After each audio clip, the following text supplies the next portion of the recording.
فلسطین آزاد دارالحکومت بیت المقدس ہونا چاہیے، وزیر اعظم شہباز شریف کا جنرل اسمبلی سے خطاب۔ عالمی ضمیر جھنجھوڑ ڈالا، تلاوت کلام پاک سے تقریب کا آغاز کیا۔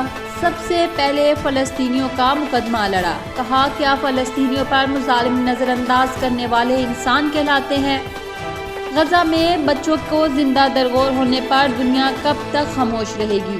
مذمت کافی نہیں، بڑے ممالک حرکت میں آئیں، آگ و خون کا کھیل فوری طور پر بند کریں۔ عالمی برادری کو امن کے لیے کردار ادا کرنا پڑے گا۔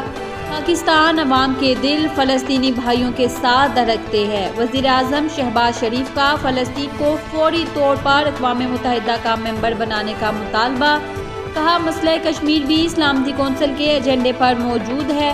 9 لاکھ بھارتی فوجیوں نے ظلم کا بازار گرم کر رکھا ہے، کشمیریوں سے حق خود ارادیت کا وعدہ کیا گیا تھا۔